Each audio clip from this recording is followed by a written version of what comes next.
Welcome back, everybody. Today we're doing a countertop for our kitchen. I've already cut got this is 2x8s.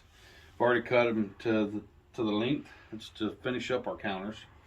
So we'll be going through on planing the wood and assembling it, staining it, polyurethaning it, and then attaching it to the cabinet itself.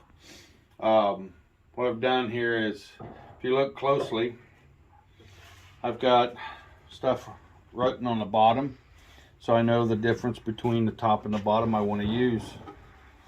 This would be the top, so I'm going to plane it, take out all this imperfection here, and then once I'm done planing it, we will work on sanding the sides and using the jig that I have to fasten all this together.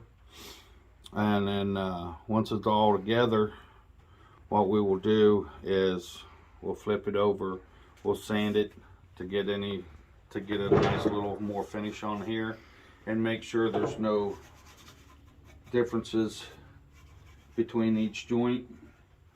And then once that's done, we'll stain it with our desired stain, and then I'll be doing probably, takes about 16 coats of polyurethane that I'll be putting on. That's what I put on the last one. 16? Yeah.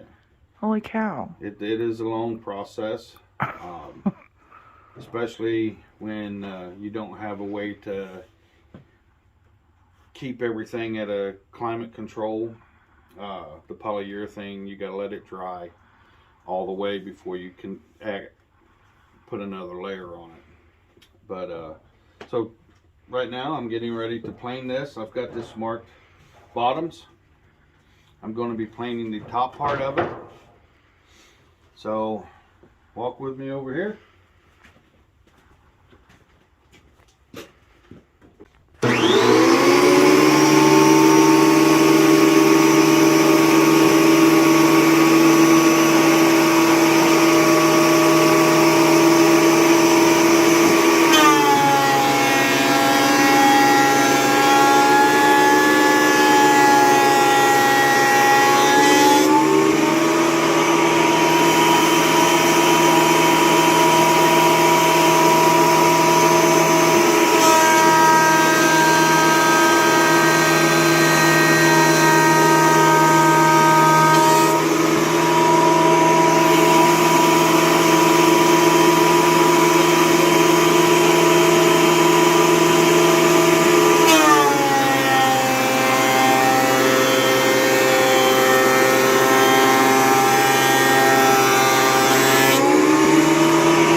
So I've run this through a couple times, took a little bit off. I've got the rough spot off of this side of this where this knot is. I kind of like the way this wood turned out.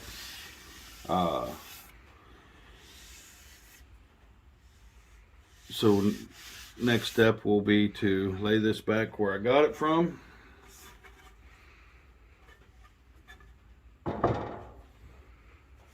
This side I'm not too worried about because once again this is going to be on the bottom and you will never see this side. So now I'm going to take this next one and we're going to proceed and clean that up some more.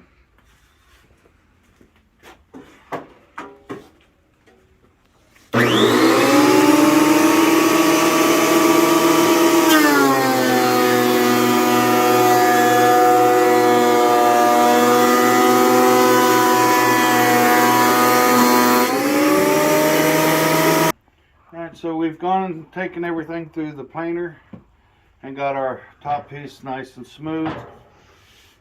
Once again, I just can't tell you how much I like the way that looks. Make a nice rifle stock. So what I'm going to do now is I'm going to go through and sand down the joints, because in some of the places if you look, you'll get a small gap, and I want to try and get that as nice and smooth as possible to where it doesn't look like there's a big gap. I'm going for a rustic look, which that would make it look nice, but I don't want that big of a gap. So I'm going to go through and sand these down. By the time I get done, everything should be nice and smooth. I'm starting out with a medium grade sandpaper, and we'll go from there.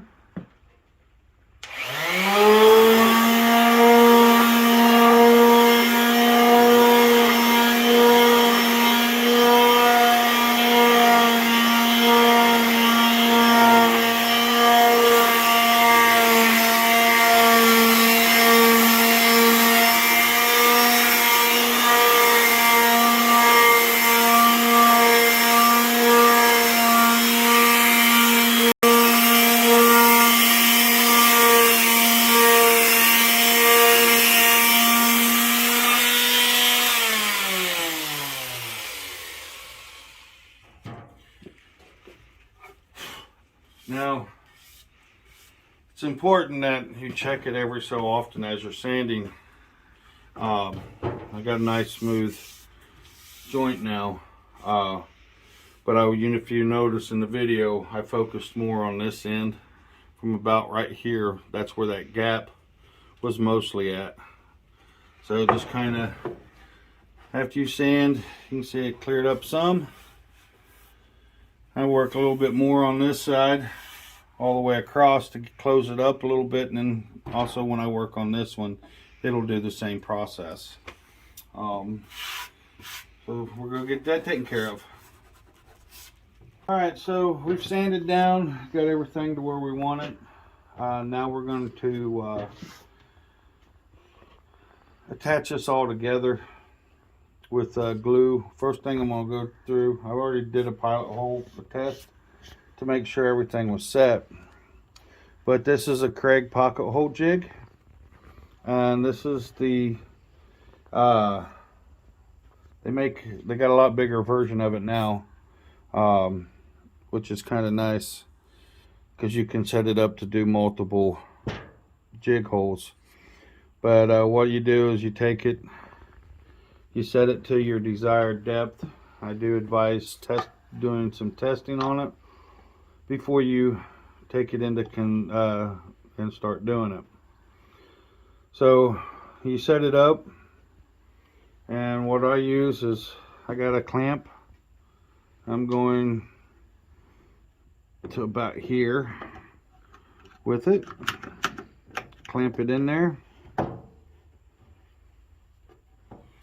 and then you just take the bit that comes in the kit and you get everything set up to it. You can pick these up at Lowe's, Home Depot, possibly even Ace Hardware. But just take it and insert it in there.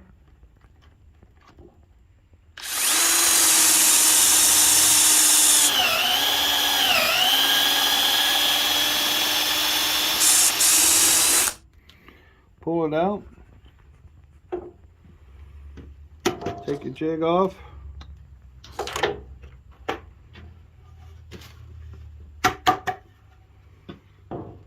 Knock the sawdust out to make your jig hole. I'm going to, you see how this is laid out. I'm using, on this countertop, I'm using 2-inch screws. I'm going to jig all these two right here. And then I'm also going to put a couple rows of it coming back this way. So this is going to take me a little bit. And when I get done with it, you will see everything that I've done. And then I'll show you how it all goes together. Because what I'll do is I'm also going to use glue in between the joints. And we'll go from there. Alright, so now we've gone through and did all of our jig holes, pocket holes. I went through and wiped these ends off. and I'm going to glue them. And it's very important that you pay attention to which side's which, because once you do this, it's done. So I'm using just some regular wood glue. Run me a bead.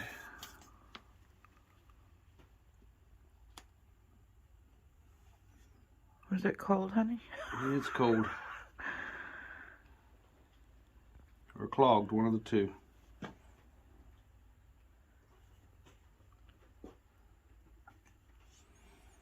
And as you can see, this might take a minute.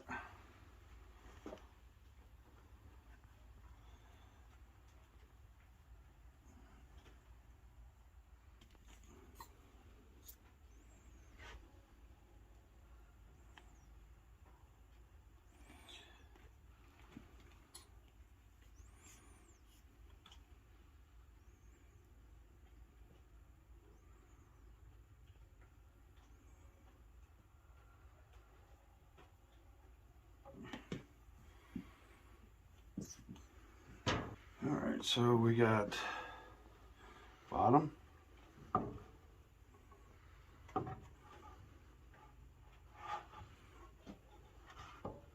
bottom,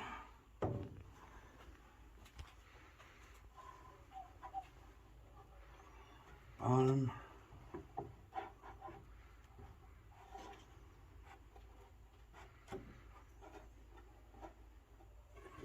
and bottom. Try and make sure that you got your ends flush. And take your clamp, kind of squeeze them together. Come down to the other side.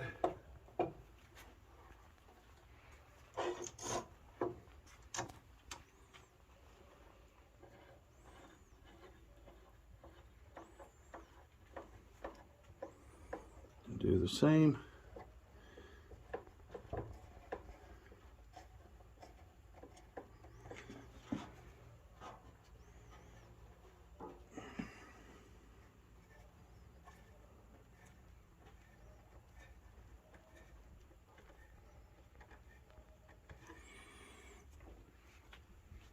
And then once you've got everything nice and butted up,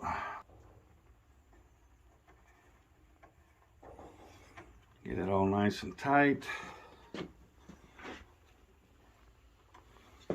And then start with your screws.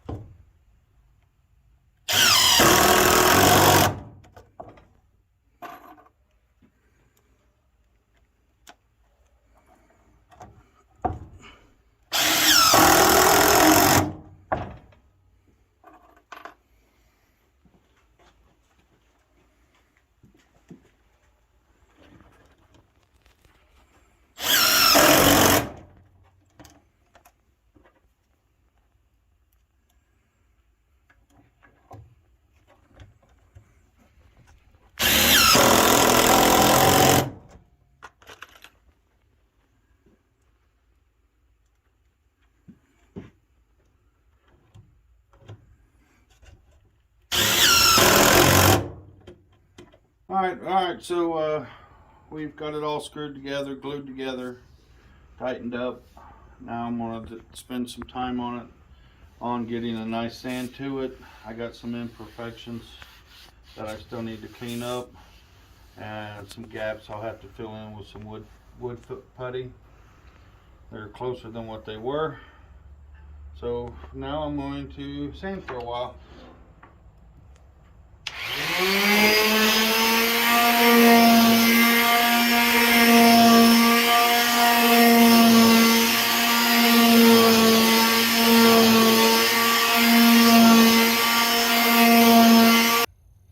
I'm going to be staining it with Minwax, old fashioned, early American 230. And as you can see, the joints are together real nice. Went through and wiped it all down to make sure that I didn't have anything on there when I do this staining. So I just take an old sock, because you know, everybody knows our dryers like to eat socks, and just ball it up, dip it down in the wax, and I go to town.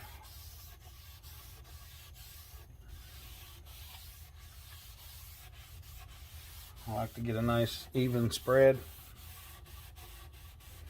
work it in.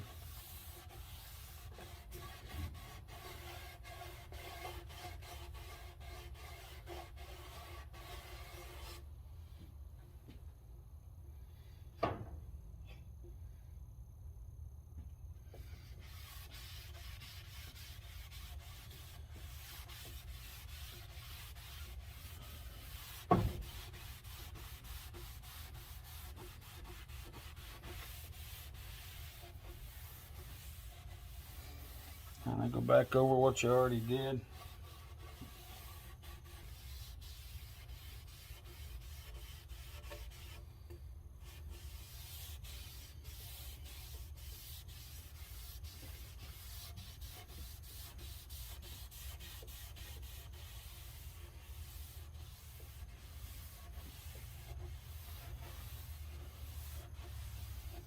Make sure you get a nice coat everywhere.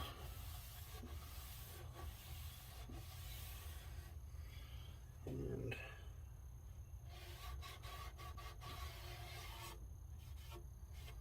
any drips, just kind of work it in.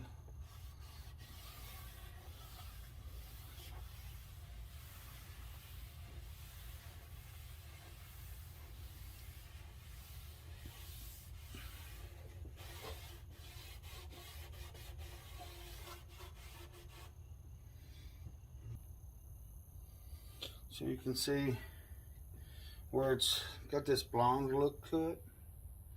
That's where some glue laid up there, and I got it sanded down. I actually took my hand planer over this again, so I could, because I had some issues with some of the wood.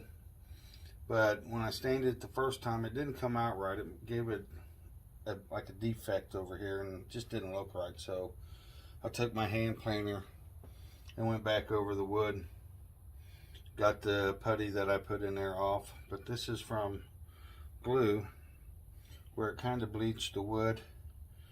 Gives it a little bit of life. All right, now we're going to use polyurethane, the countertop. If you look at it, it's nice and smooth. Make sure you wipe it down good. You're going to get dust and everything. I'm going to put a coat on the bottom of it first, just to make it a sealant, to where water gets on it, even underneath. At least it'll give it some kind of protection. I'm using polyurethane. It's oil-based. Got it from Lowe's. Just kind of shake it a little bit. I've already shaken it for about 5 minutes earlier. I like to use a nice fine brush for this.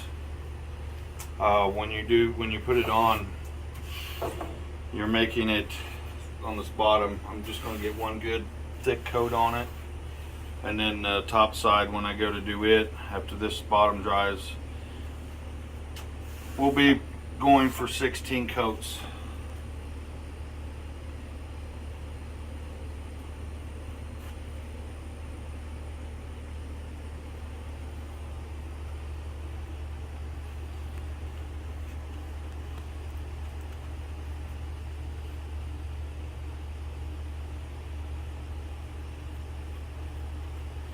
Started at an edge. That way I can maintain the edge drippage. You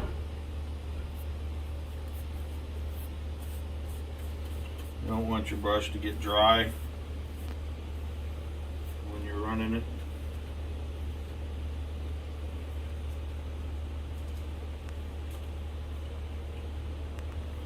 So apply it thick and just work it.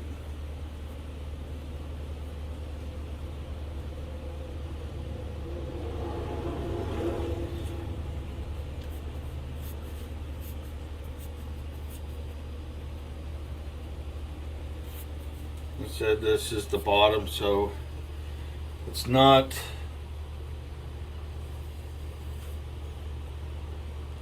the perfectionist. You don't have to worry about being the perfectionist on the bottom, because it's not going to be seen or used. It's just to give it a seal.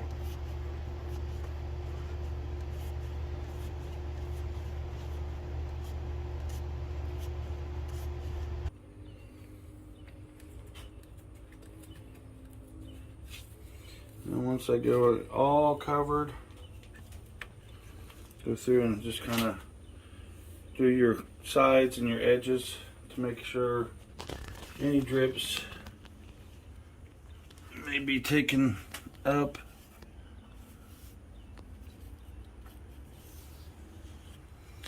And then you have a drip there and there. I'm going through it. I just start taking and just kind of make sure you go all the way across. That way you get one nice even flow.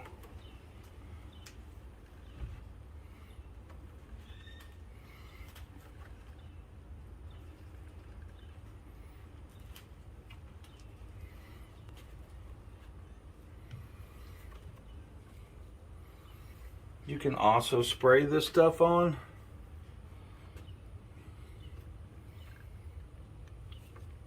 I prefer using the old-fashioned method.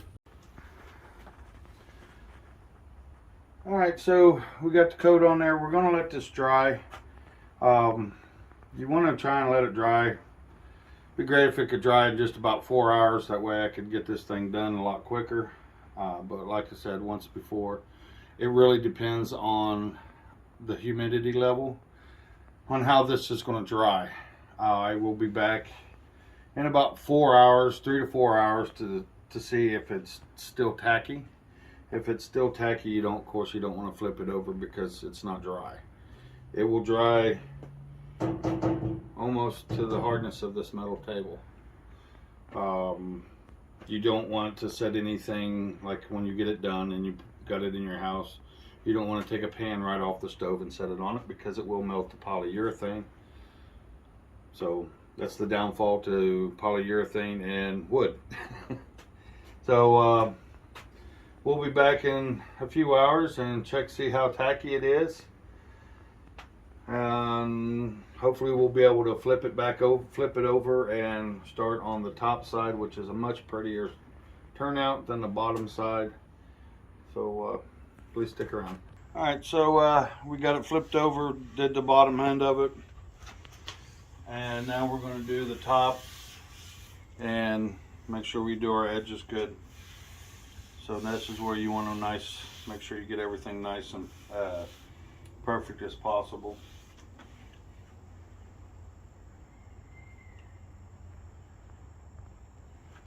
So we're going to start right here in the middle.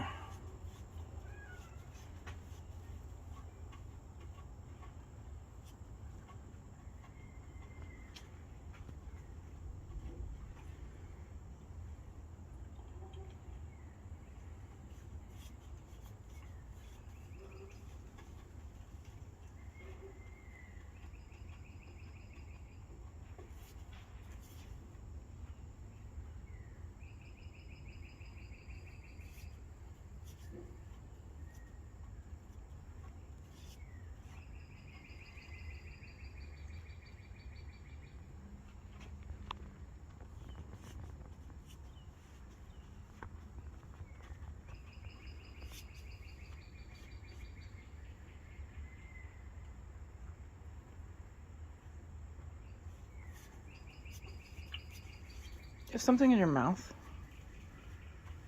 Mm-hmm. Butterscotch.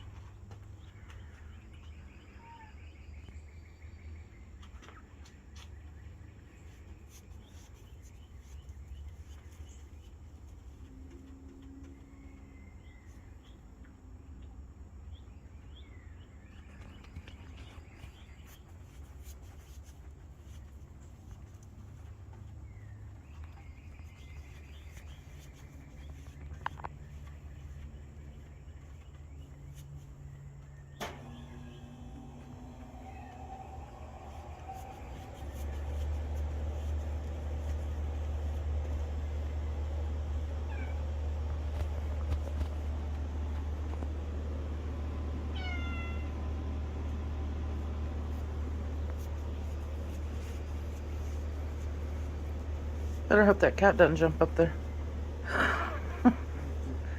If cats jump up on there, then they no longer need to be called cats. You just get rid of them. Whatever way, I'll probably kick him to the moon. Pretty sure he just sprayed your tool under the table too. Probably. He's a butthead.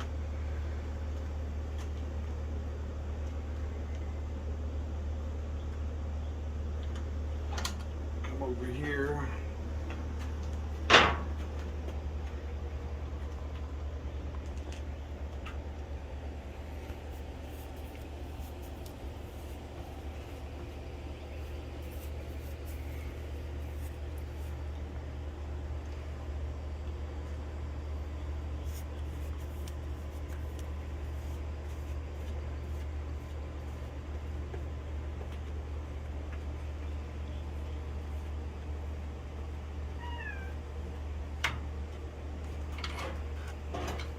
You can see the difference. You can really see it on camera, where the wet part versus the dry part. Just makes it look so much nicer.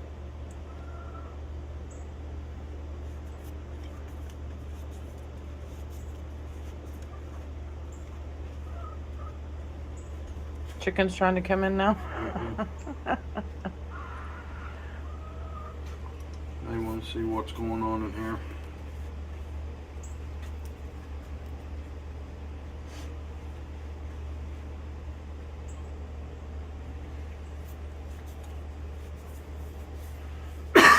Like I said, you want to get a nice coat on there.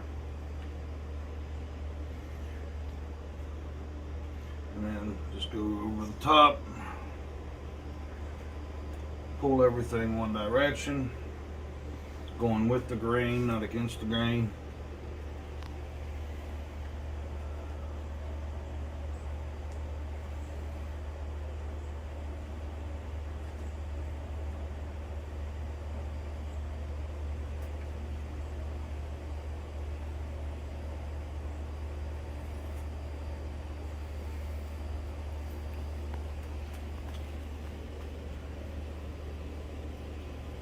So you want to try and keep the same pressure on your brush as you pull across this, because you're trying to keep an even look to it, even though when it dries you won't be able to see brush marks.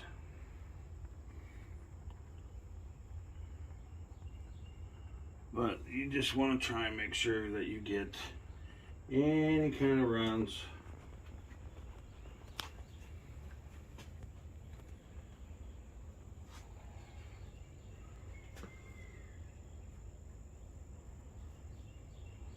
And there's, she is. And we will get 16 coats on this. Is my goal. That way it has a nice thick protective layer on it. In case somebody does set something very hot on there, it won't be too bad, but if you get enough on there, it'll also make it look more like it is store-bought versus man-made. Okay, so we're going to let this dry, and I'll be coming back and doing several more coats on it. Like I said, my goal is to get 16 coats of polyurethane on it. Sanding, I won't be sanding unless I find some kind of imperfection once it dries. I might hit it with a little bit of sandpaper, very high, like 1,000 grain or 2,000 grain sandpaper, just enough to clear out the imperfection. But I'll be going for 16 coats, and stick around. Here's your cabinet that we purchased from Lowe's. It's already installed because we've been using a temporary top to get through our living. So just so everybody knows, because not everybody knows, that these little white tabs are there for a reason. It's for after you put your countertop on, whether you use one you've made out of wood or whatnot. You can run a screw in there to help hold the cabinet down to the base. So what we're going to do is we're going to take the drawer out. And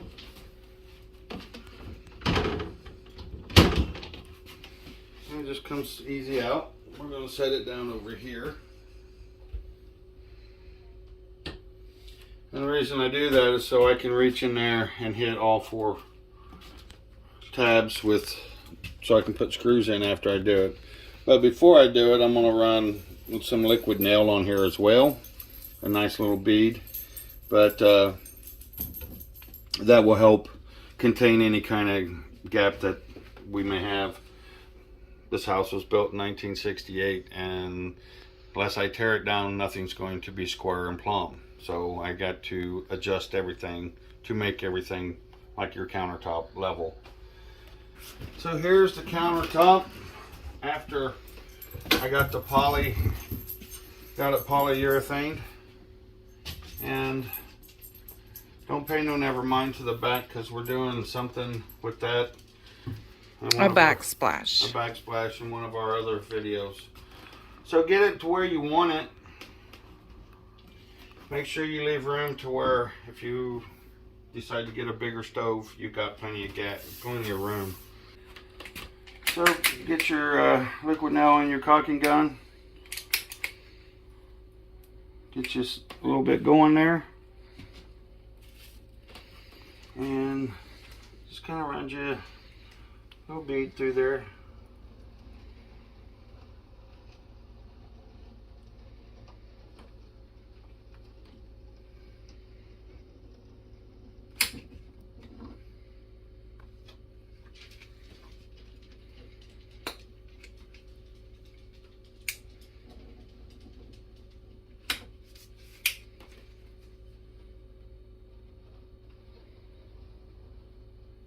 Alright, so now we got our countertop going, and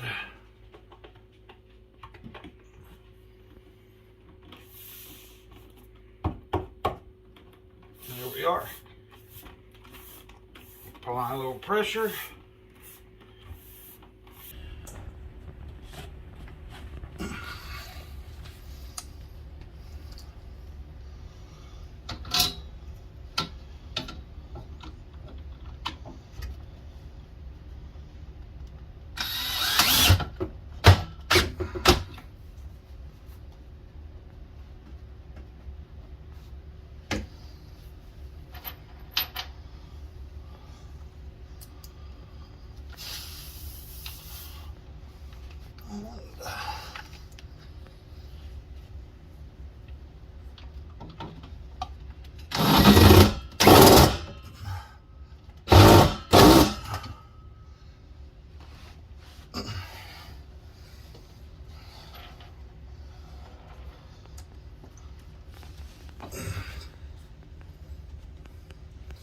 You can never find a comfortable place when you're underneath a cabinet.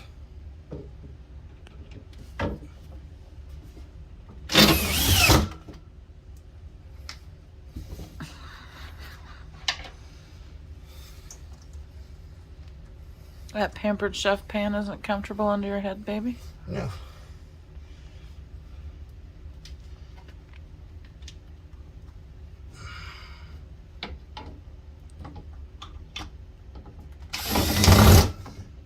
Put pressure there, back on that back corner, please.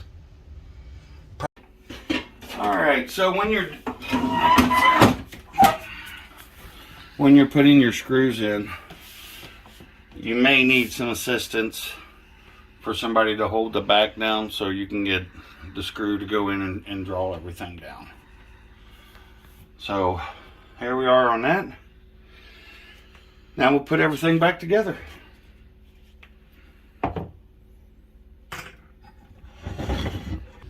Okay, so now that we've got it attached to the cabinet, we've got everything back to where it needs to be, so I can show you what everything looks like. These have been up on the counter for a little bit,